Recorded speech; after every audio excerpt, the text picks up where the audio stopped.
Good morning, welcome back. My name is Professor Excel, and today, pag-uusapan natin ang tungkol sa how to move and copy data in a sheet. For example, balik tayo dito sa data natin. Nakapaglagay na tayo ng mga grades, quarterly, and nakuha na natin yung average, tsaka yung minimum and maximum. However, nakalimutan natin maglagay ng heading. Now, ang pwede natin gawin is i-move ang buong data natin pababa nang sa ganun,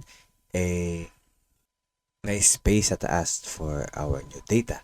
So, pwede natin i-copy ang buong data set natin and yung cursor natin o yung mouse natin, ilagay natin sa pinakadulo or perimeter ng highlighted data natin. So, kung makikita nyo, yung mouse natin, pag nilagay mo sa perimeter or sa line, magbabago siya from big cross to four-headed arrows, and then i-left click mo and drag it down. Ayan. Lilipat na yung buong dataset mo. Let's try it again. Kung gusto naman natin siyang ilagay kahit saan, dito. Ayan. As long as yung mouse mo, ilagay mo sa pinakagilid o perimeter ng highlighted range and i-drag mo siya kung saan mo siya gustong dalhin. Now, ingat ka sa paggamit sa video na to. Kasi for example, may maiiwang formula.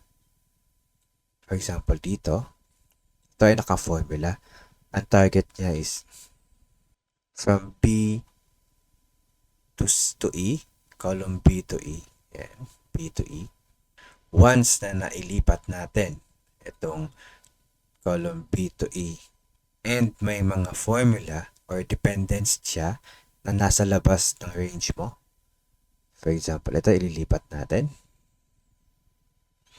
And tingnan nyo yung mga formula na kanina ay nasa sumama. Sumama siya kung saan mo nilipat yung mga data na kailangan niya. Pwede lang itong magawa kapag lahat ng data na nasa loob ng range niya, for example dito, B16 to A16, ay nailipat natin o naisama natin sa paglipat. Again, kapag lahat ng nasa range niya, ito, from B3 to E3, ay naisama natin sa paglipat, example ito,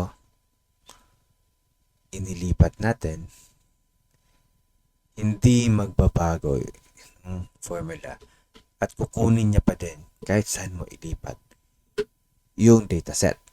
However, kapag ang naisama mo lang sa paglipat ay portion, for example dito, instead na B to E, ang nailipat lang natin ay hanggang D, at hindi natin naisama si fourth quarter, pansinin niyo si average, hindi siya sumama sa paglipat. Kasi may naiwan si fourth quarter. So, hindi niya babaguhin yung range ng formula niya.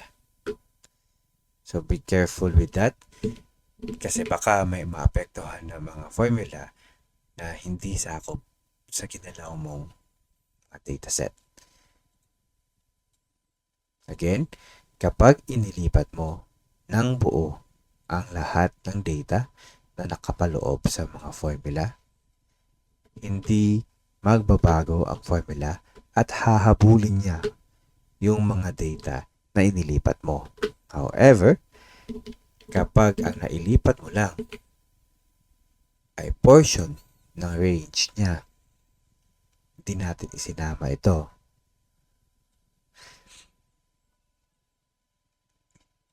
hindi niya hahabulin yung inilipat mo.